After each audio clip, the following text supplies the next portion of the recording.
Мама, ты знаешь, как растет лен? Да, помню, когда я была совсем маленькая, я у бабушки Кати, у моей крестной на огороде, видела участок не очень большой, где рос лен. Это такие высокие длинные растения, и у них голубые цветы. А на что похожи цветы? Я не помню, на что они похожи. Они очень маленькие, но они красивые голубые. А мне кажется, мне почему-то так кажется, что они вроде как Как камыши. колокольчик. Как Как колокольчик? колокольчик, мне кажется. И на каждом стебле один цветок или много? Нет, их много. На Они каждом маленькие? маленькие. Но я И... была совсем маленькая, когда я это видела. А само растение лен, оно зеленое? Высокая, высокая. Ствол. А вот какие у него листья, я не помню. А как знать, когда он готов, когда его можно собирать? Я не знаю, поскольку никогда не собирала, но помню, что из этих листиков образуются такие зернышки, семена образуются, и вот тогда он готов. Но люди в старые времена знали, как проверять готовность лен. Он должен быть сухой. Растение должно как бы подсохнуть. Но помню, что собирали лен серпами, как пшеницу. И это был маленький участок, мне кажется, это не были большие поля. Это были огромные поля со льдом, со льном, но то, что я видела у бабушки Кати, там был довольно большой участок, но они выращивали не очень много льна, только для своей семьи, для своего употребления.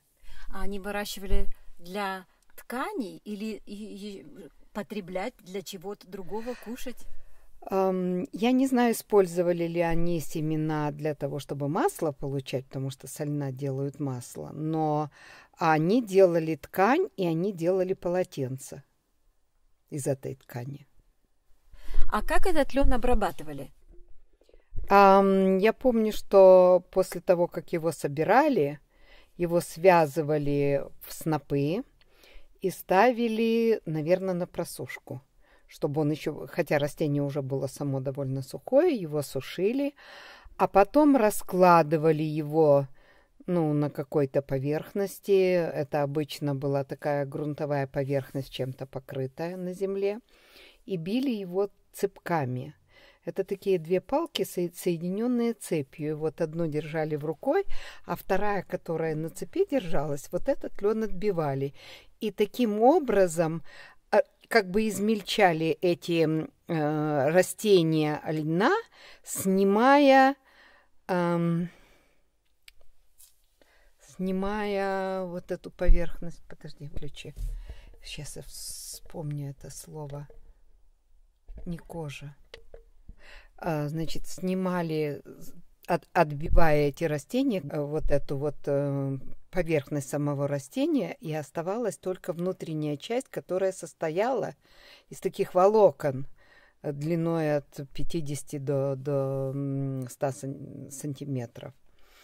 Потом эти волокна мочили в воде. Не знаю почему, но их мочили какое-то время в воде и выкладывали на поверхности этого озера, чтобы потом оно просыхало и, может быть, отбеливалось на берегу озера.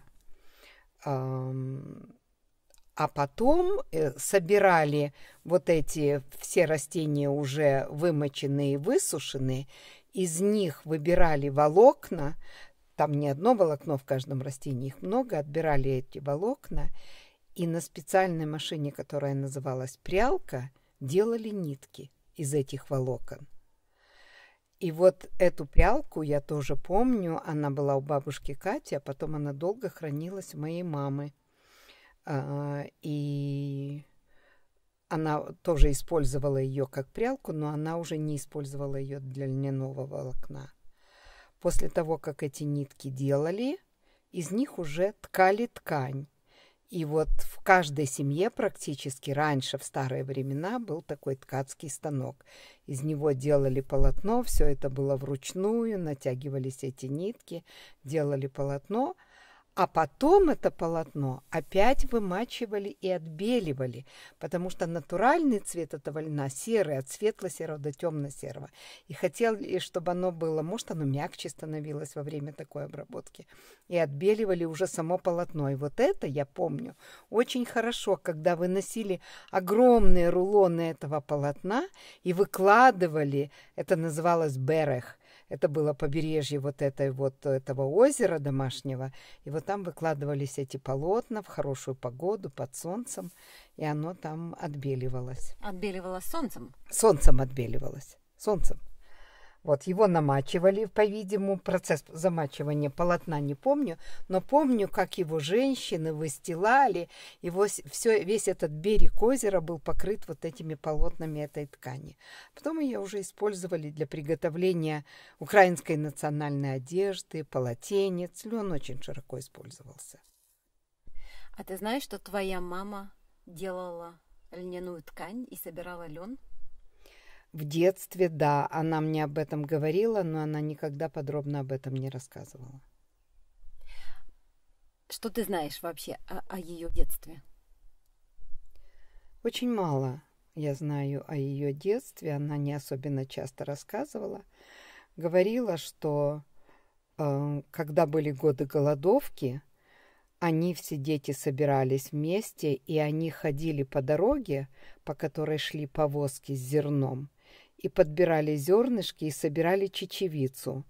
И вот этой чечевицей они потом варили суп и готовили что-то, и вот этим они питались. 30-е годы? 30-е, 40 до войны. Я знаю, что это было до войны. Еще я помню, что она рассказывала, их было 6 детей, 3 мальчика и 3 девочки, и у них были одни сапоги на всех.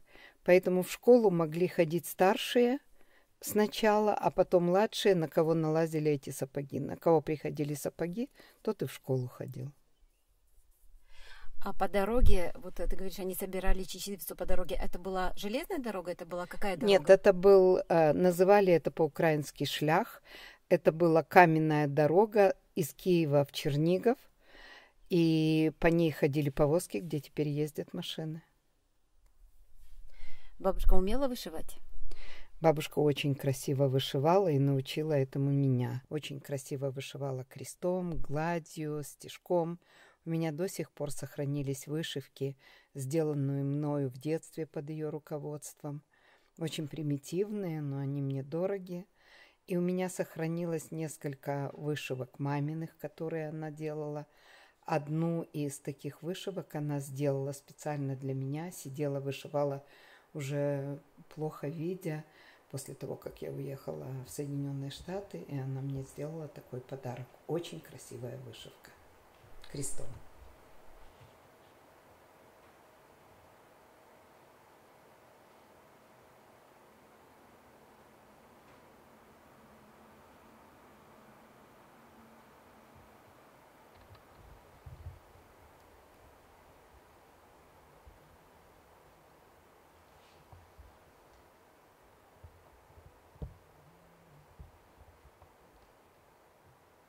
У неділю рано синє море грало, виряджала мати доньку в чужу сторону.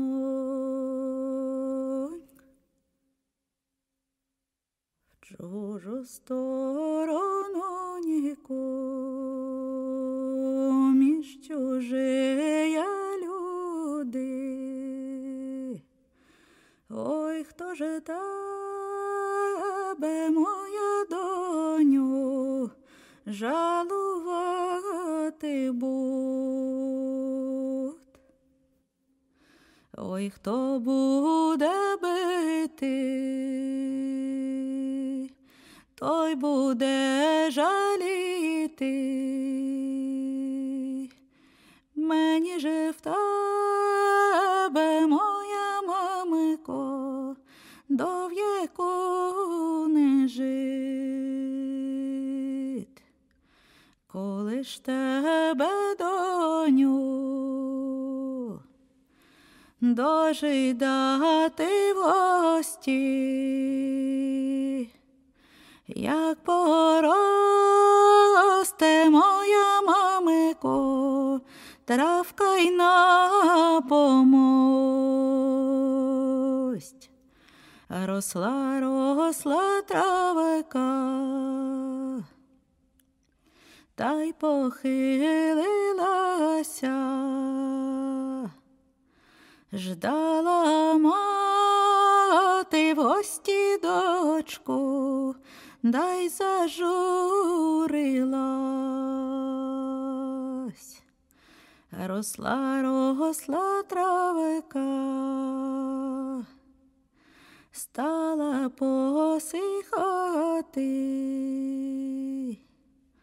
Ждала мати в гості дочку, да й стала плакать.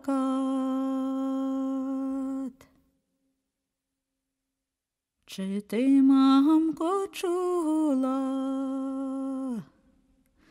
як я в тебе була, як над пильним віконечком, як голубка гул. Якби ж, доню, чула, що ти в мене була, й очинила б хату й сіни, щоб ти юлинув. Й очинила б хату й сіни, щоб ти юлинув.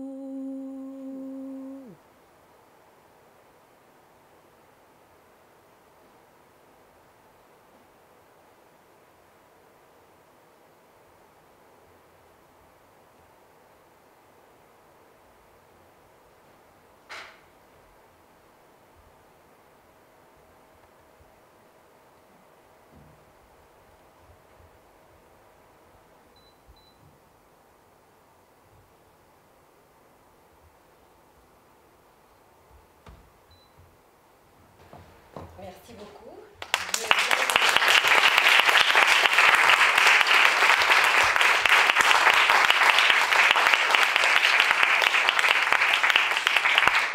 Merci. Je viens de vous présenter la version performance du travail qui s'appelle décompter, dans le sens compter, raconter à rebours, raconter à l'envers. Et ça raconte l'histoire du tissu dont les restes sont ici et qui est un tissu fabriqué par ma grand-mère, donc ma grand-mère ukrainienne, et qui m'a envoyé ce tissu peu de temps avant son décès, donc de Tchernigov au Canada où j'habitais. Ce tissu a réellement été détissé parce qu'en fait je voulais raconter l'histoire de ce tissu, mais pour le raconter je ne pouvais pas simuler une histoire, il a fallu que je détisse le tissu. Et en fait, l'objet de ma présentation, ce n'est pas ce projet même, mais c'est les temporalités dans un sujet qui est à la limite entre les sciences humaines, ça peut être un sujet en sciences humaines, et les arts visuels. Donc ce que je voulais en fait présenter, c'est le travail plus général, donc mon travail doctoral, qui est une enquête sur les récits du déracinement, mais à travers certains objets déplacés en déracinement, qui peut être une immigration, mais qui peut être un déplacement d'un quartier à un autre, d'une ville à une autre, et qui sont aussi des objets très particuliers, ce sont des plantes. Ce travail-là, décompté, est un travail pivot qui m'a permis de passer des objets qui sont des objets inanimés, dont les tissus, aux plantes. Et vous avez vu, je l'espère, que cet objet, ce tissu s'est transformé en fil et est redevenu plante à nouveau. Je vais juste faire une petite traduction de la chanson, qui est donc une chanson ukrainienne, et qui raconte l'histoire, c'est la mère qui parle, c'est une mère qui parle, et qui habille sa fille dans les plus beaux habits pour lui dire au revoir parce que sa fille part à travailler à l'étranger. Elle dit: quand est-ce que tu reviendras, ma fille? Je reviendrai quand l'herbe sera haute. Mais l'herbe est déjà très très haute, l'herbe est déjà toute sèche et tu n'es pas revenue. Si maman, je suis revenue, mais j'étais un oiseau. Si je savais, ma fille, que tu étais un oiseau, j'aurais laissé toutes les portes et les fenêtres ouvertes. Cette chanson a été écrite dans les mêmes années que le tissu a été fabriqué, à peu près les années 1920-1930, les années de la famine en Ukraine, de Holodomor, que justement ma grand-mère a vécu, et c'est à ce moment-là que le tissu a été fabriqué. Alors, quel est le sujet principal? Les temporalités. Et en fait, je mène dans mon travail doctoral une enquête sur les plantes en déplacement. Une enquête, je veux savoir pourquoi les gens déplacent, pourquoi les gens déracinés, les gens en déplacement apportent des plantes avec eux, à quel moment. Ce n'est pas lors du premier voyage. Quelles sont ces plantes? Sont-elles des plantes d'intérieur, des plantes d'extérieur? Ont-elles été déplacées par une bouture, des graines, des racines, avec la terre, sans la terre? Ces plantes se sont-elles enracinées? Bref, toutes ces questions-là, qui sont des questions tout à fait, qui peuvent très bien, je l'espère, faire sujet d'une thèse en anthropologie ou, voilà, ou d'autres sciences. Mais moi, je suis en art visuel. Et je travaille avec les témoignages, je travaille avec les entrevues. Cette fois-ci, c'est l'entrevue de ma mère, mais je travaille avec toutes sortes d'entrevues. J'interroge des gens au Canada, aux États-Unis ou avec ma famille, en France, en Ukraine. Et ces témoignages ne sont pas uniquement des données, des matériaux que j'analyse selon, par exemple, l'analyse thématique ou autre méthode. Ce sont mon matériau artistique. Donc, comment le temps de l'enquête, et de quelle façon le temps de l'enquête est en rapport avec le temps de la création artistique, avec le temps de la production artistique.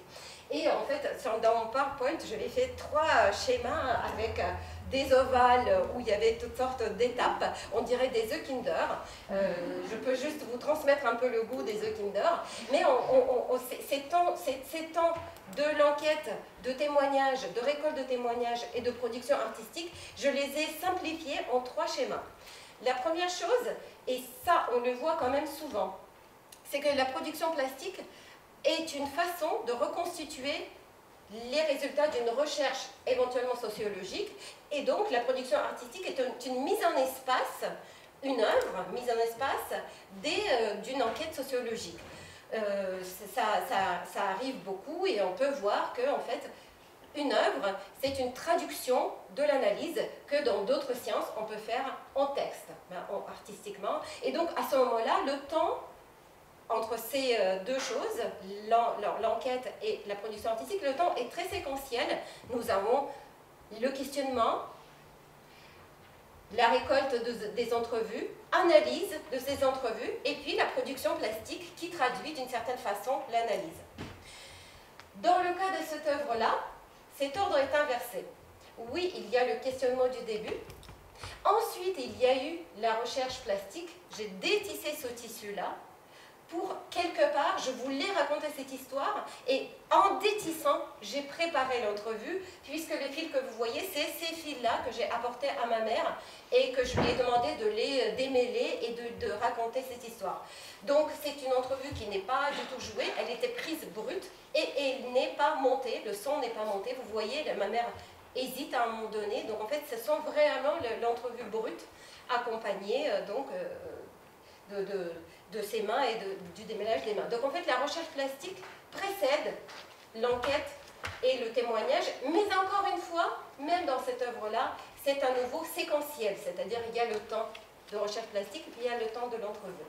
Et puis grâce au doctorat que je fais, et je suis, j'espère, en fin de parcours, il y a un autre temps. Il y a un autre temps qui s'est créé entre l'enquête, les témoignages, la récolte des témoignages et la production plastique.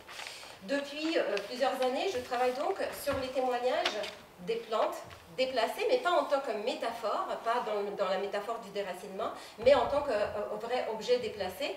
Et donc, je récolte ces entrevues tout en réalisant de la recherche plastique. Donc, ces deux temps, vous aurez vu mes deux Okinder qui sont superposés avec des flèches entre eux. Et c'est un temps qui est réellement fusionné. Réellement fusionné, c'est-à-dire la recherche plastique prépare une sorte de cadrage d'entrevues. Et au moment où je fais des entrevues, je réfléchis déjà à comment ces entrevues seront transposées par les dessins ou par une broderie que je vais réaliser plus tard. Donc il y a réellement un lien circulaire qui se passe, tout à la fois cadrant le travail plastique dans la recherche de ce pivot. En fait, juste pour décrire en deux mots l'image que je voulais vous montrer, c'est donc, je réalise des dessins qui sont des dessins en volume, ce sont des dessins double face, donc des deux côtés de la feuille, où une partie de l'histoire est racontée d'un côté et l'autre partie de l'histoire est racontée de l'autre côté. Et grâce à la transparence du papier, on peut voir les deux côtés en même temps. Et donc, quand je prépare ces dessins-là, j'imagine ces dessins-là, j'ai déjà en tête comment, de quelle façon je vais conduire les entrevues, de quelle façon je vais chercher le pivot qui va me permettre de joindre ces deux espaces simultanément. Et donc, au moment où je réalise ces dessins, j'ai repéré dans les entrevues cet endroit pivot. Les images auraient parlé peut-être un petit peu mieux, mais finalement, c'est pas plus mal. Alors, juste pour conclure, parce que je pense que mon temps est terminé, juste pour conclure, je voulais vraiment insister sur le fait que le doctorat est un temps long qui permet justement, dans un sujet qui est à la fois en sciences humaines et en art plastique, de créer une fusion des temps d'enquête, des temps de récolte d'entrevues et des temps de recherche plastique et création plastique. Et pour reprendre la citation de Margaret Atwood qui était citée au tout début de la présentation du colloque sur notre programme, c'est une sorte de série de panneaux liquides qui s'entreposent plutôt que d'avoir un temps séquentiel. Ma modélisation des entrevues et de la réalisation plastique de leur mise en espace ressemble à cette mise en espace des panneaux liquides et transparents. Je vous remercie beaucoup et je vous remercie d'avoir